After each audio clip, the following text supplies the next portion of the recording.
Fantasy baseball statistics. Let's get it started. Lot to cover today. Basically, a volume 2. This is my starting pitching. Stud deep dive for aces and upside. We're just going to get right into it. I haven't covered a lot of things. I was overcoming a little bit of a sickness, but I'm back. I got to get this info out to you because we've got a ways to go to be ready for our auctions. Starting pitching part 2. So, this thing with team building on the auction, team building or roster construction, you hear that term a lot. And I think the most important thing in the auction, the real scarcity in the auction, is there's only so many places for players. I like more players than I can put on this team. You know, I can only have 3 outfielders. There's a lot of shortstops I like. I like 6 shortstops. I have a roster slot for 1. There's a couple utility spots. Those are helpful. But now if I'm putting hitters on my bench, I can't get them into the lineup. Starting pitching wise, I'm finding $20 aces. I'm going to be uncovering some upside here today. But I only have spots for 8 if I'm going to have 4 to 5 closers. So that's my tip on roster construction. I like some redundancy at middle infield. I like some first base outfield depth. I want to build through the utility spot. Plan on the utility spot, what you're going to do there. Because we want to be out in front of power, I'm likely putting more 1B there or more big outfielder, or I'm sprinkling in speed. Kind of my roster construction. My bench is SP. And from last year, I want to get a little better at SP. I just felt like I lagged behind, and I dominated hitting. My pitching's okay, and yeah, but I want to dominate both. That's why I went in. I refined the formula a little bit further, and I got to share that with you guys. Another auction strategy tip. I want to call it buy a stud, buy a first round star, buy your dude, because at $260 for starting money, you have enough money to buy your guy, to just flat out pay the price, put him on the team. It's okay. You could spend 70 at 190. We can keep your team tight. We can keep your team tightened up there with 190 more dollars if you bought your guy, whoever that is, or you can save. There was a comment, no player is worth $45. I kind of want to agree. Last year, Ronald going for 42 or having to pay 48. I did it. I did it because I wanted my guy. And maybe, yes, there's more value. And this is baseball, and it's a long season. So I can see wanting to stay sub 35, stay few $30 players, 20s and teens, be really deep. So that comes into strategy. My thing with buying a stud is don't get addicted.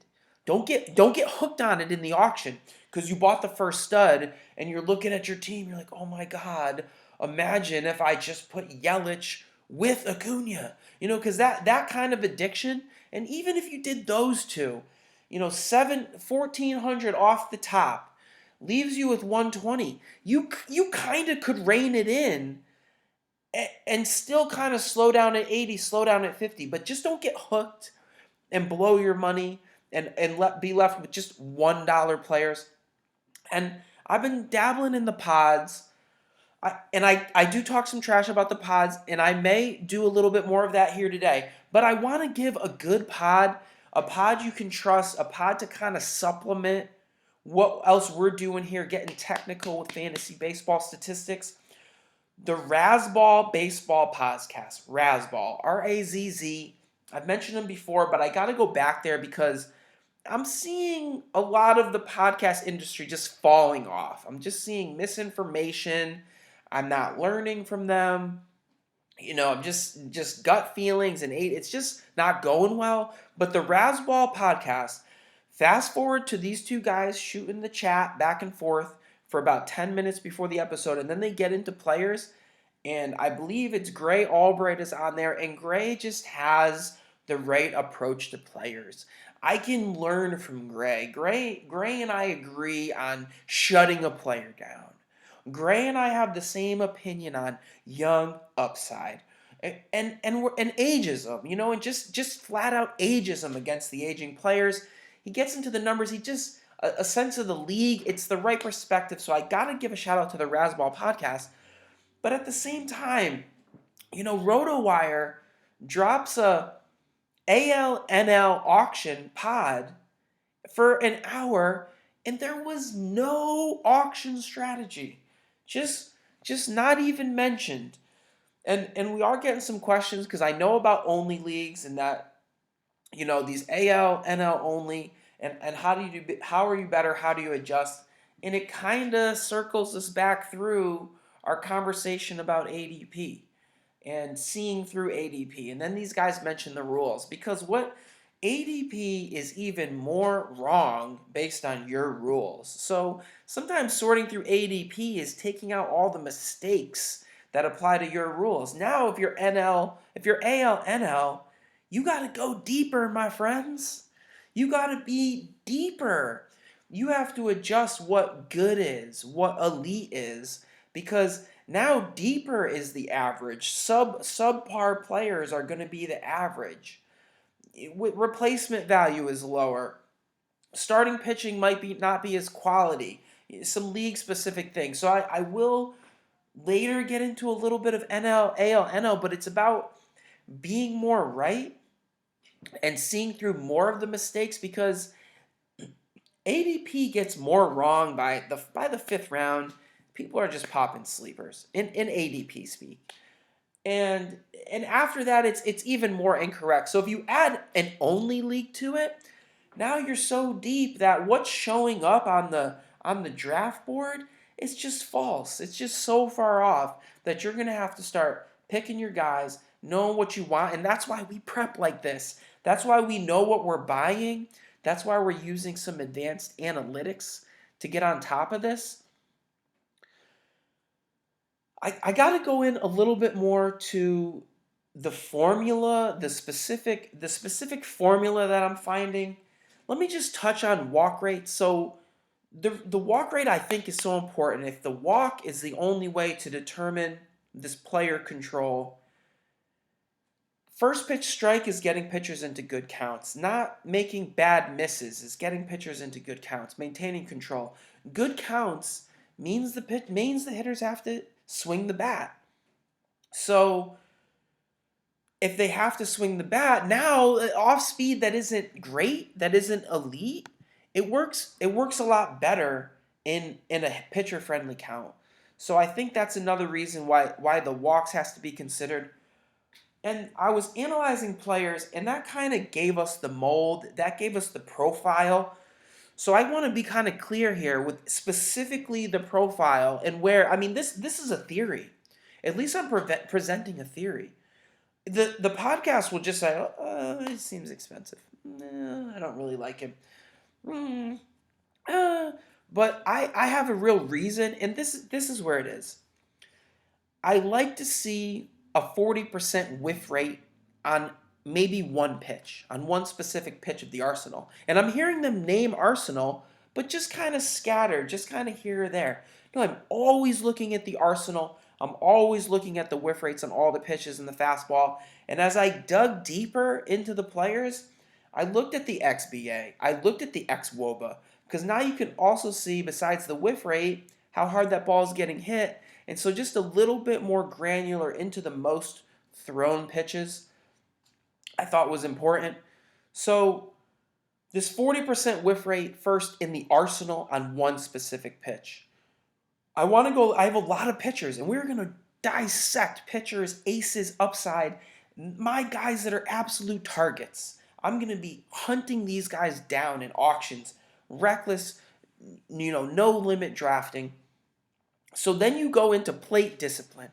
On the plate discipline profile, and I learned this from Garrett Cole and Justin Verlander and other guys with elite FIPS, XFIPS, ERAs, the whole package, is a zone contact 80 or lower, zone contact. There's this 80 line.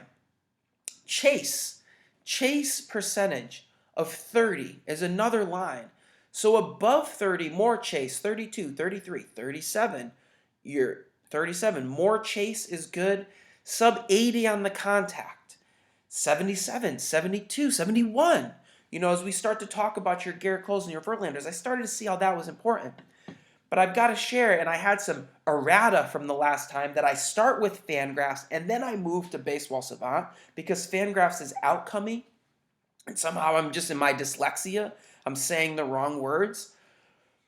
But they're slightly off. Fangraphs seems to be reporting about 4 percentage points up. I've just been using Baseball Savant because I think it's a little more fine-tuned, and I want it to be consistent with my other searches. That's just a segue. And then you need the whiff rate. And Fangraphs has swinging strike. Swinging strike is per pitch. Whiff rate is per swing. There could be a little bit more nuance in there. But on the plate discipline, on your Baseball Savant, when the whiff rate is plus 30, I'm liking it. Nibbling at 30s, 28, okay. But 22, 23 isn't going that well. And I dug into this. There's the highest correlation from whiff rate to strikeout percentage, followed by swinging strike to strikeout percentage. And these two things can tell us stuff. I really noticed that pitchers that these are a couple ways to help you veer off, to help you deal with the deeper players, because we've got the elite guys. They just jump out at you. But now how do we distinguish between the middle guys or soft tossers, how other players are getting it done? And these are some of the things I noticed. You can throw hard, but if your swinging strike is sub 10, honestly for me, 12. 11, problematic. 10, 9, that is non-functional. It is just you're throwing hard, but you're not striking out enough guys, and you're giving up too much contact on the swinging strike. And that kind of relates over to the whiff. Now I had to look at some soft tossers. This would apply to like a Greinke or even Bumgarner at a lower velocity, as these soft tossers give up some more zone contact. They go 80 plus on the zone contact, 82, 85. The only real way they're able to live here is by going up on chase. They've got to go up on chase to 32, 33, 34. What we can't have is higher zone contact in the high mid 80s and weak chase. That formula is not working. So I started to look into some of the subtleties of that. Another thing I touched on really quick, working our fan graphs, is pitch values. So on your Baseball Savant, leaders, pitching leaders, 2009, there's tabs. Dashboard is the first one. Pitch values is the 7th tab. I said I might get into this later, and I kind of needed it because I started I wanted to uncover every stone because I would like to be right. And I think just segue to the podcasts is that they have a monopoly on it. It's the same guys doing the same labor leagues, running the whole industry. And when you have a monopoly like Boeing, you tend to get complacent. And you tend to be not good, and groupthink sets in. And the fantasy baseball groupthink is that this is too hard. And that this can't all be predicted. But I disagree. I see lots of little nuggets of prediction that I can uncover and be slightly more accurate next season. That's why we're here.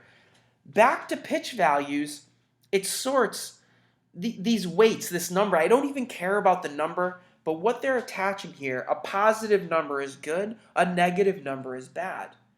These numbers are based on the specific ERA of that specific pitch. You'll recognize FB is fastball, SL is slider, CT is the cutter, CB is the curveball, CH is the change.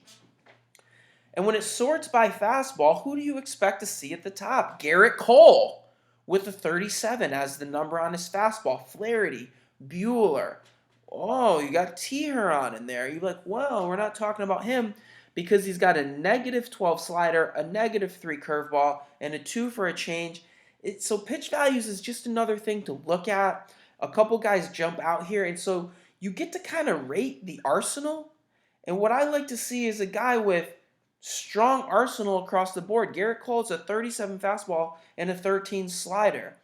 The person who's really interesting on this list is Zach Greinke with a 13 fastball that he throws at 88 or 89, maybe 90. But his off speed, he's got a curveball with a 16 and a change with a 16. So I had to figure out, how is he getting this whole arsenal to work? A lot of it I'll get in a little bit to bandwidth as I allude to velocities and bandwidths. And if guys can chime in at 3 different bandwidths, it can almost make all those pitches play up, as opposed to someone that has a fastball up here and 2 off speed that are very close in speed. The timing doesn't have to change that much for the hitter. Whereas now if there's 3 bandwidths, the timing and the sequencing really changes. So it's worth jumping into your pitch values. I'm not going to rest a lot of weight there, but it just gives you another little tidbit to see some players, and some guys might jump out at you. Kershaw's got a 16 grade still on that slider, even though the velocity's down. So it's showing you he's got a very ERA suppressing out pitch, and I wanted to make sure that you had that tool. So the profile, 40% whiff on individual pitches, sub 80 zone contact, over 30 chase, over 30 whiff. We're going to use that to analyze some of these guys. Let me clear up one touch of error that I made up last time that was just driving me crazy, was on Blake Snell. So on these individual pitches, I said 94 for a whiff rate. That's not possible, guys. But the whiff rate that he has is still crazy, 54.9 on a curve, 46.7 on the change, and 50.9 on the slider. I believe that's 3 plus pitches. And so let me break into where I'm going with this range, what I'm seeing.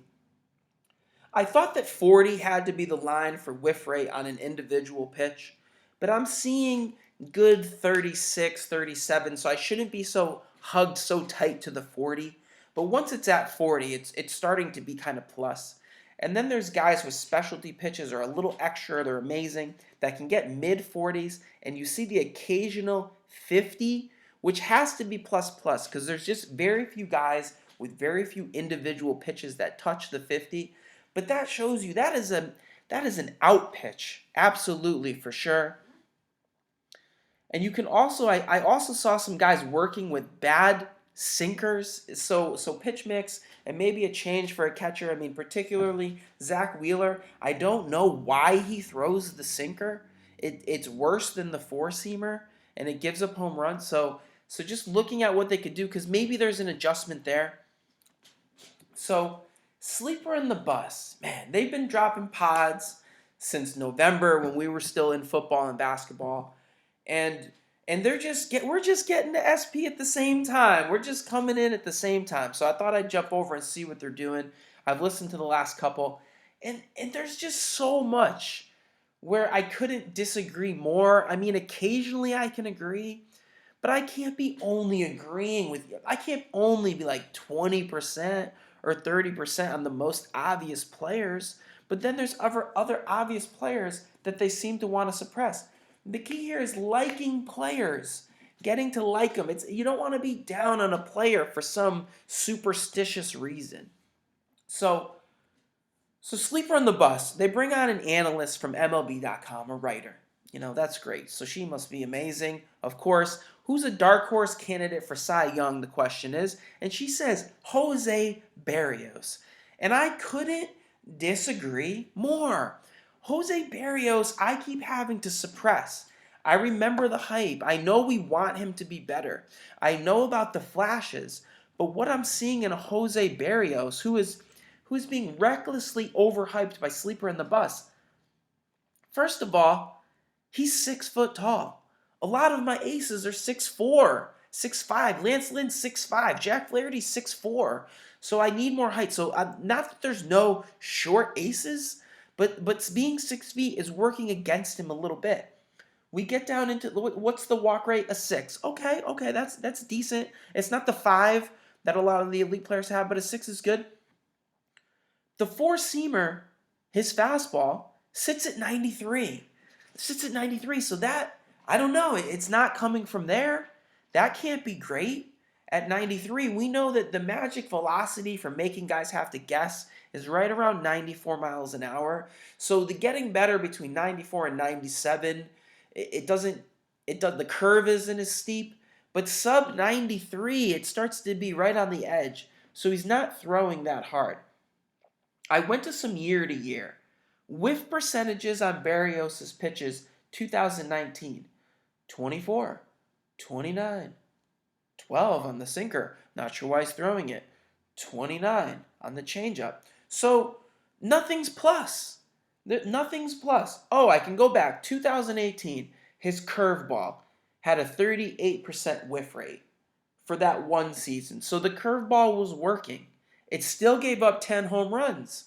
So the thing with Barrios, when you watch a curveball, is they can see it coming. It's got so much bend on it. If you see some Bugs Bunny curve coming up, just lay off because that's his curve. So I think the league caught up to his curve a little bit. They still got it for 10 home runs in 2019. So the curve could come back. The other pitches aren't going to be that good. It's a homer prone four-seamer. All four of the pitches have xwOBAs of around 300. So I don't see a step forward for Barrios. I don't see any chance that Barrios becomes a dark horse Cy Young candidate unless he finds 2 miles per hour in velocity, shelves the sinker, and gets better whip. So that's my kind of thing that I'm looking at. I just wanted to go back against a little bit of Barrios on that. I got to skip around here a little bit. I pushed a Charlie Morton up. Here's a Charlie Morton. Says he wants to retire. Probably too old for me. Had a good season last season. Let's look at the pitches. He's got a 38% whiff on the curve. He's got a 34% whiff on the cutter. I can work with that. The fastball sits 94. I can work with that. I like him as an example because he kind of is the line of being a good pitcher. Zone contact sits 81. Chase sits 31. And whiff rate sits 30. So he's right in there. I don't think there's upside. That looks like kind of one of his better seasons that he's put together in terms of having the whole package and keeping the chase going. He was good in 2016. He's often injury prone. That's just not the player I'm looking for. But here we go. I am 100%. Here is the dude. Aggressively high on a Tyler Glasnow. And this is the example. Of all the guys I picked out, I started using the search. I started slicing up months.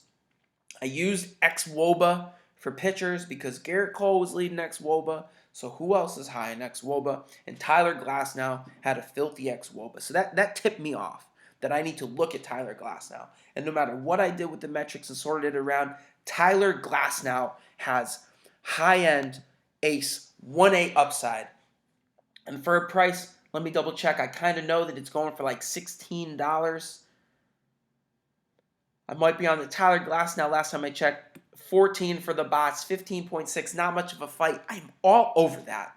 I am going to be all day there for Tyler Glasnow, regardless of the injury. But let me put how sleeper in the bus positions Tyler Glasnow before I get in and take a look at these numbers. It is for me as far as injury goes that I'm like, oh. This is Paul Sporer talking to Justin Mason on a Sleeper in the Bus podcast that we miss Eno. Okay, well, I'm going to go into the season that Glasnow is healthy. I've come around on him a bit. I still don't rank him as high as everybody else, but I understand.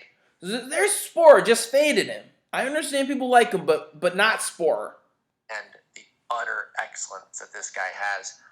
All right, okay. What do you see out of Glasnow in 2020 here?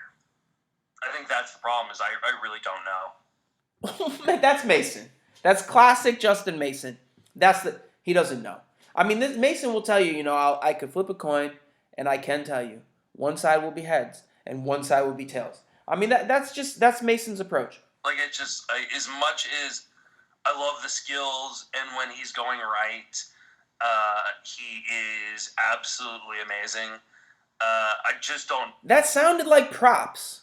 We don't know what skills he's referring to. I'm going to talk about the skills here.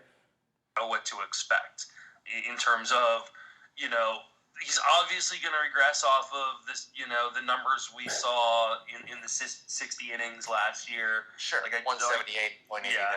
He's just, he was insane during that time. He's obviously going to regress. Why? Why would he obviously regress? And Paul is in love with quoting ERAs and whips, not much else. The ERA is volatile. He appears to be, they are in love with BABIP. They're in love with projection systems. And that's just where those guys live. But I'm here to live at skills. I'm here to live at dissecting Arsenal scores. Let's take a look at an extremely filthy Tyler Glasnow. Bars. The jump on your baseball savant. Tyler Glasnow. Bars. Where we like to see them. They look better than what I saw from Bieber's bars. He's going to regress. He's 26. You're talking about Barrios he's 6'8". He's 6'8". Let's check the Arsenal. The walk rate, a 6. Okay. The fastball sits at 97. Huh. The fastball sits at 97. The whiff rate here, we go back, he's got a curveball with a 44% whiff rate. The season before that, the slider had a 56% whiff rate. What? The four-seamer's okay. It didn't give up a lot of home runs. The ex-Wob was extremely suppressed. Let me go down to the plate discipline. Zone contact 80, chase 27, whiff 28. He's just about in that range. I really like him because of the ex-Woba. I like him because of the hard stuff. And there's some notes that came out that he had a little wrist surgery, said it was minor, said he's 100%. Yeah, that makes me nervous. He had a flexor strain. Yeah, nervous. I'm nervous about every pitcher, though. So I'm going to have to deal with it. But he's going to shelf the change for maybe a splitter. What if the splitter's nasty? I'm extremely high on a Tyler Glasnow.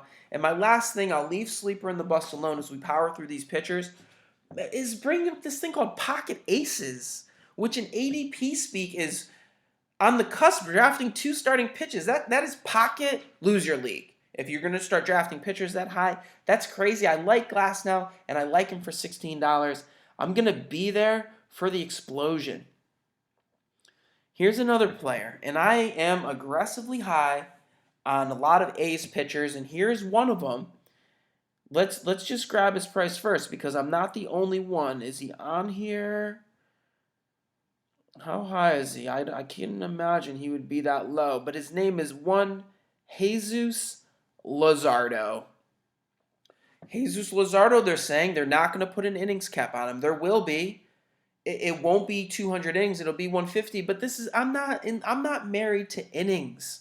I like gems.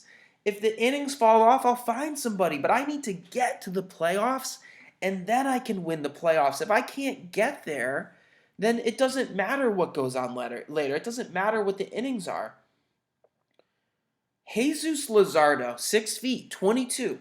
Okay, a little small. Again, this is small sample size stuff. 6.5 is the whiff. Okay. But we look at an arsenal of a guy sitting 96. Yeah, sitting 96. He has a changeup with a 44% whiff rate. Woof. And a curve, again, small sample, so this will come down when the league sees him, with a 68.4 whiff rate. I didn't missay it that time. 68.4 whiff rate. So the curve and the change are likely both plus. And the four-seamer sits 97. He's using a sinker. I mean, 4-pitch mix. How does the plate discipline look? The plate discipline is built a lot like an ace. A whiff percentage of 37.7. You're talking Garrett Cole and Blake Snell at 37.7 whiff? Could he have that? A zone contact at 76. That's down in ace territory. Jesus Lizardo was not getting touched. The chase is only a 25.3.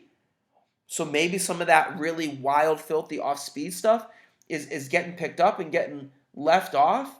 I can see that some of his curves are landing outside the zone, and guys are maybe laying off of it, so we'd like a better chase. But zone contact, sub 80 is the name of the game. With whiff at 37, that's a strikeout pitching ace. Jesus Lizardo, lock it in. I can't find him on this first page in terms of price. I don't care what the price is. That's the thing. It doesn't even matter to me. There's going to be a lot of Jesus Lizardo on the team. And let me go to my third, a little bit deeper ace. Looks like an ace, feels like an ace. Innings, yes. Opportunity, yes. Josh James of the Houston Astros appears to maybe have locked up the 5th starting pitching spot on the Astros. I hope so. Josh James, bars look good, except he's getting hit hard sometimes, so that's not great. Walk percentage very high at 13.2, so that's wildness, that's almost recklessness. But the whiff percentages is where I really become interested, because the fastball sits 97. The slider has a 56% whiff on it. 56% whiff, upper end plus elite slider. Oh my God. And then a change with another 50% whiff on that. And it looks like a show me curve that worked a little bit. 2+ pitches for a Josh James. Get him starting. Let's look at the profile. Whiff percentage at 36. Elite. Zone contact a mere 72. Can't be touched in the zone. The chase took a step back. It was 33 in 2018. It reduced down to 24 in 2019, so the chase isn't as elite as other players. Maybe he's got to do better with tunneling the pitch, so it's not getting picked up as easily by hitters.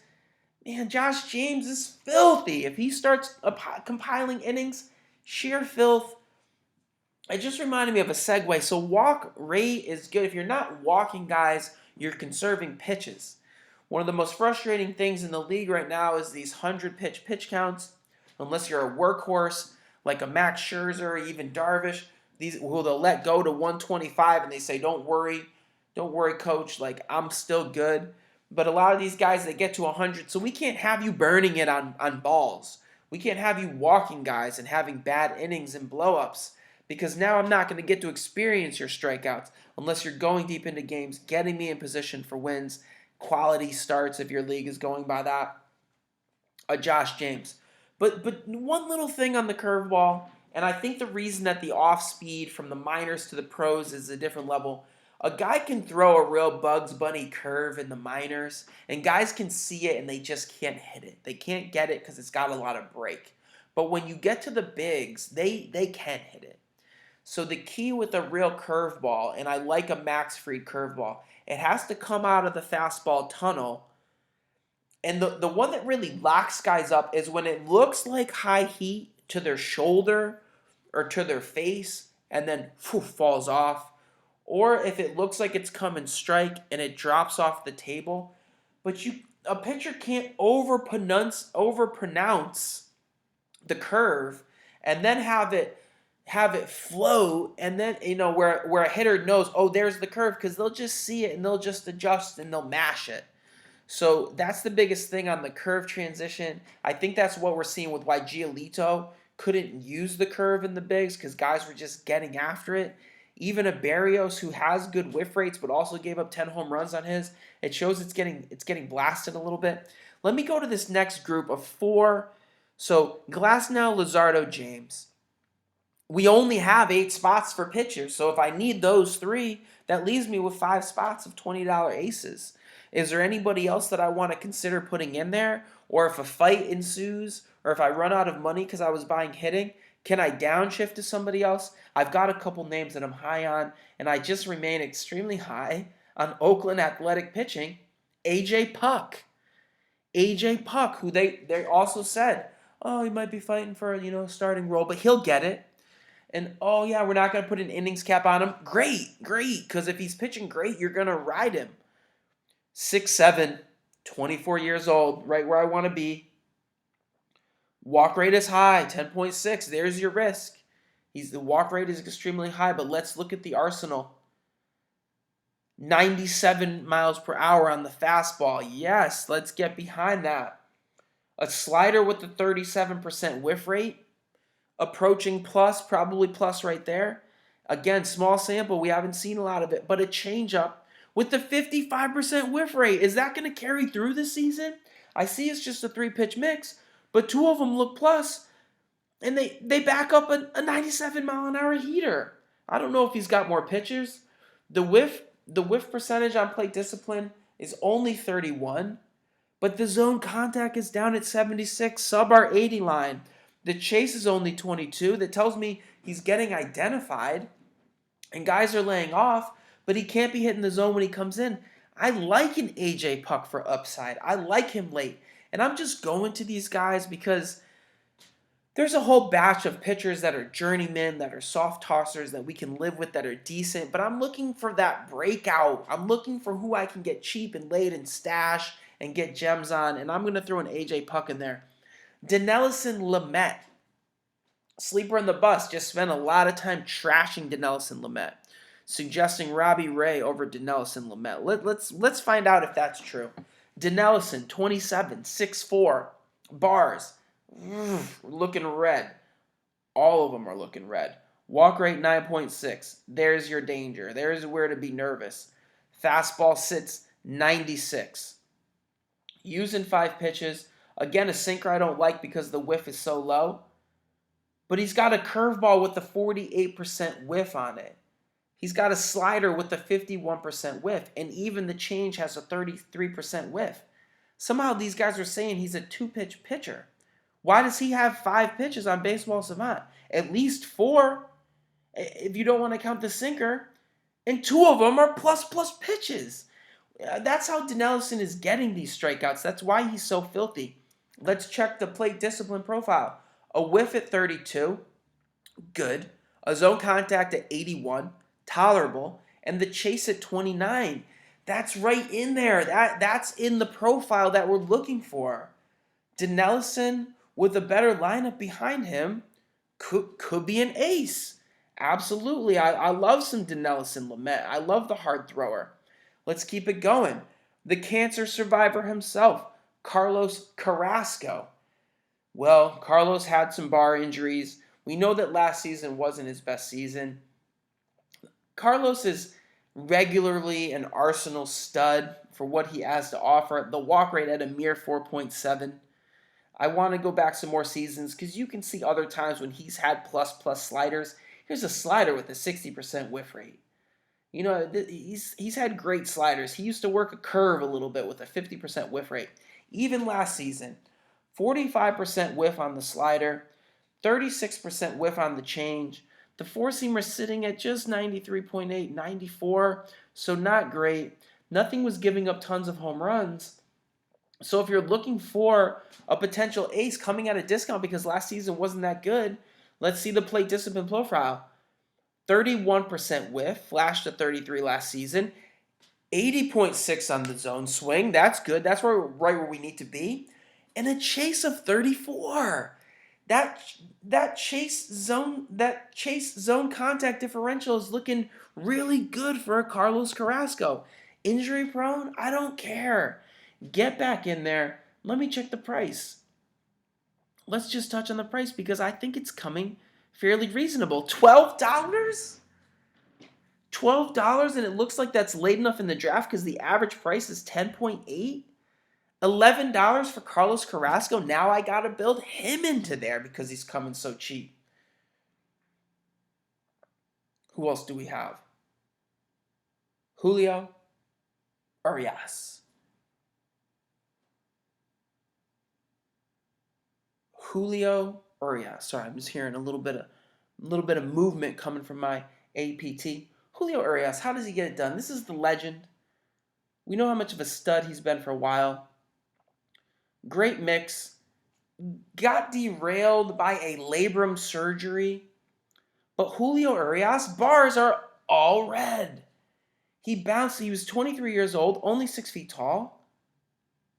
But my goodness, he has bounced back so well.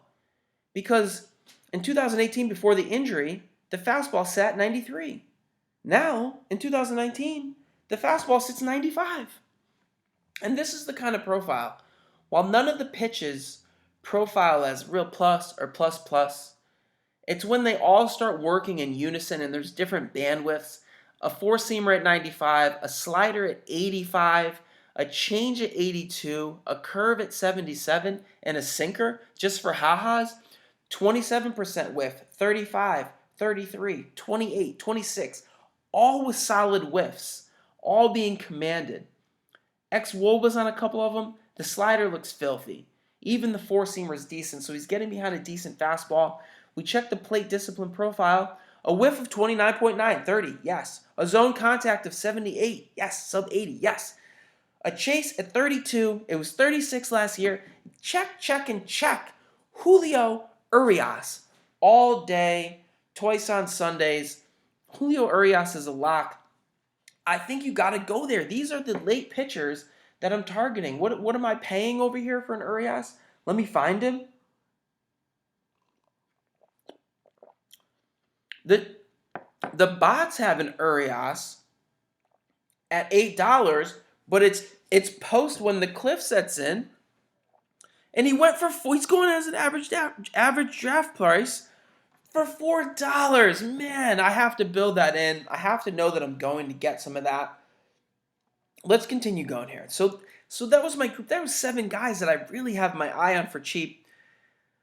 I've got 8 more pitchers here that I think got lost in the mix a little bit, and I think we've got to trust them. And it's yet another A's pitcher.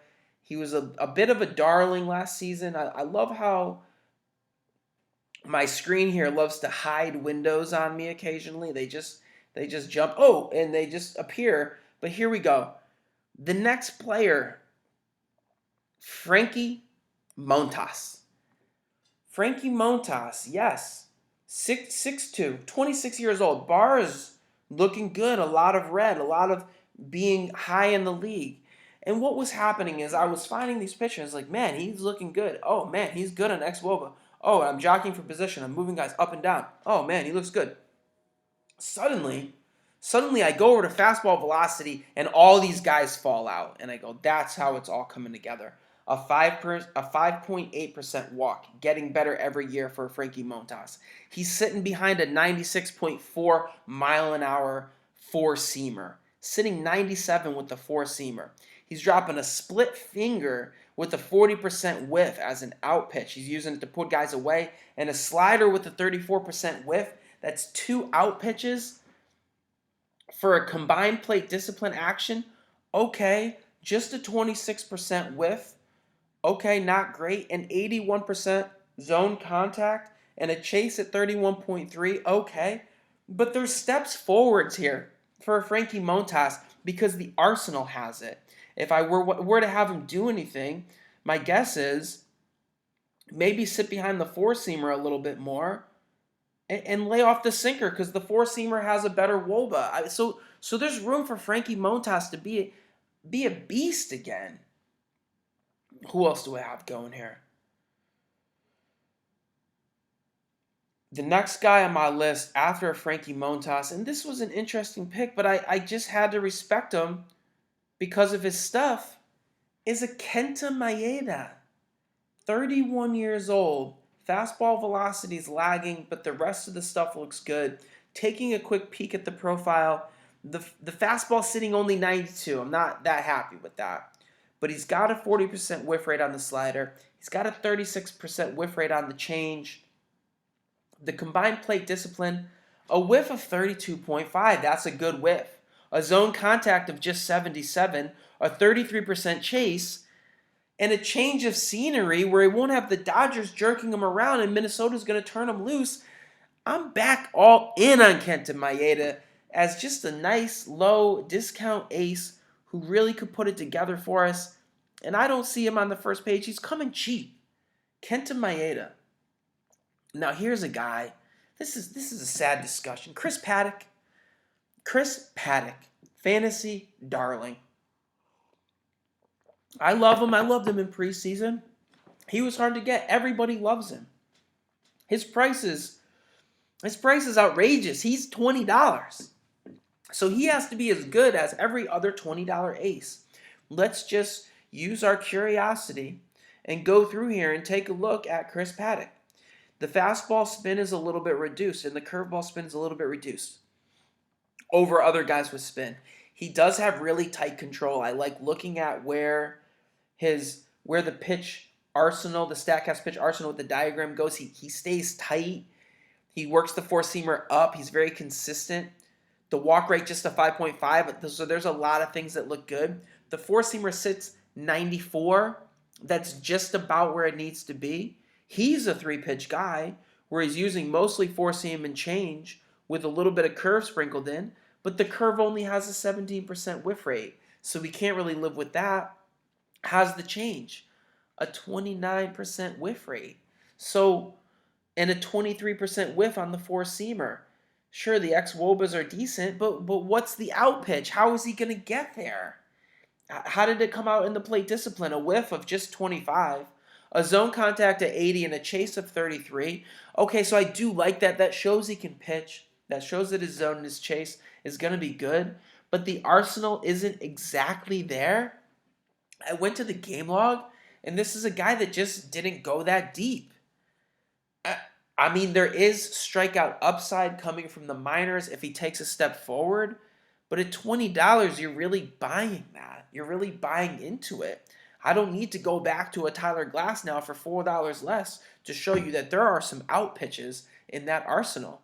So there's your Chris Paddock. German Marquez, I love him, but I had to settle him back down. Exit velocity's hard hit, icy cold. XBA, XWOBAs are bad. What's happening with you, German Marquez? The walk rate's great at 4.9. Like, you can't be going this badly. We go to the arsenal. He's sitting on a 95.7 mile an hour fastball. Great. He's got a 43% whiff on the curve, a 38% whiff on the slider, 2+ out pitches, but the sinker is bad. Stop throwing it. The change he doesn't have. He had it in 18. He lost it in 19. Maybe that's where he didn't have an extra pitch to get a few more outs. His slider was hanging up a little bit. It's because, he's in cores. It's a cores effect. And I think it's hurting him. I want to check the plate discipline. The whiff took a step back from 28 to 27. The zone contact is at 84. The chase took a step back to 27. So I think it's a little bit about the usage, but he's on the wrong side of how we want to build that perfect ace. Maybe he can get better, but I just had to get him in there because I can't talk about him really being elite in the build the way that we're going. And again, that's just a theory. That's just a theory of an approach. Brandon Woodruff. And I want to fly here. I want to power through a couple of these guys. You can get on your Baseball Savant. You can check these guys out. Woodruff sitting behind a hard fastball. 6% walk rate. Fastball sits 96. Right where I like it. No true out pitch. Sprinkles in a curve. Sprinkles in a change at 30%. At least the four-seamer's got a 27% whiff, so he can just work there. He's getting some out pitches with the sinker. The whiff's not there. There's not enough whiff. There's not enough whiff from him. How'd the plate discipline go? The whiff only totaled to a 25. But the zone contact is 80. The chase is at 29.8. He's got the right build to maybe get some more strikeouts. I like a Brandon Woodruff this season. Couple more guys here. Trevor Bauer. Man, Trevor Bauer disappointed. We thought he took the step. We thought we were buying an ace. He gave us innings, but they weren't great. His bars are middling. He's 6'1", 29 years old, a max effort thrower. The walks went back up to a 9. That's not good, Trevor. I need you to be attacking the zone. But he's got a slider with a 44% whiff. He's got a cutter with a 37% whiff. The curve is okay.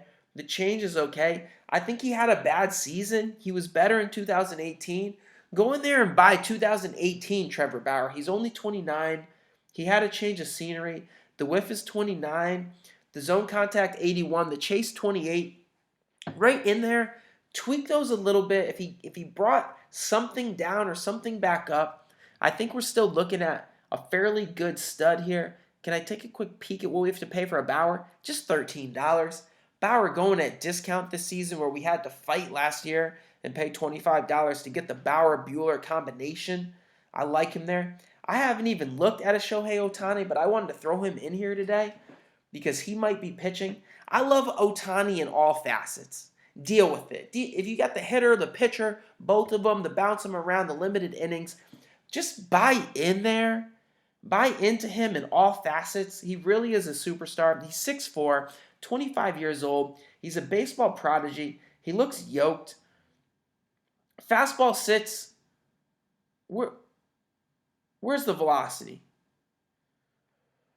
Oh, because I'm on Ohtani the hitter. I don't even know how to find Ohtani the pitcher. Interesting. How do I get to pitching? We'll have to get back to that. I thought that I'd be able to jump in here, but of course I'm getting Baseball Savant Ohtani the hitter, so I don't know the pitcher yet. We'll circle back. Robbie Ray. Is Robbie Ray really Dinelson Lamet? Well, let's see. Robbie Ray walks at 11. Really concerning. Fastball sits 92.4. That's nothing like Dinelson's 97. Nothing like it. Slider with a 44% whiff. Curve with a 45% whiff. Okay. 2 out pitches on a bad fastball. The slider gave up 10 bombs, and the four-seamer gave up 11. So sometimes he's hanging sliders that are getting mashed. But he's got an AC-looking plate discipline with a whiff of 33, a zone contact of just 76, and a chase of 29. Robbie Ray is an interesting player. He's going at a bit of a discount. He took a step back last season. True, really only 3-pitch mix with a little bit of sinker mixed in there. Just wanted to mention a Robbie Ray. So let's talk about the injury brothers here from the Bronx Bombers. I got a little bit more time here. We got a Luis Severino. I think you got to wipe him off because of what's going on with the forearm and the risk of velocity and how velocity can hurt when you throw so hard. Typical walk rates of 5.9, but last year in a limited sample, 12.5. So he obviously wasn't right. We really can't go by 2019 stuff.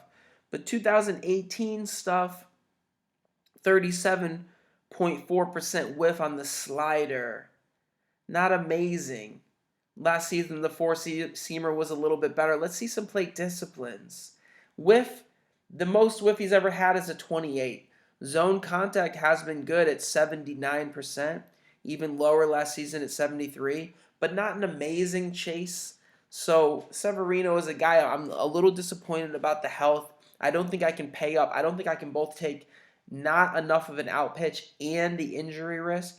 But on the other hand, James Paxton, who had a cyst removed from his spine, is getting ready to throw. James, how are your skills looking? Walk rate crept up a little bit, 6.5, 8.7 last season. Sits at 95. A couple bandwidths at 88, 86, 81.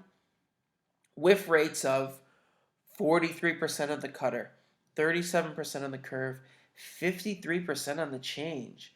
A fastball that did give up 15 dingers, so that's a little bit suspect. But let's check the profile. He fits in there. Whiff at 31.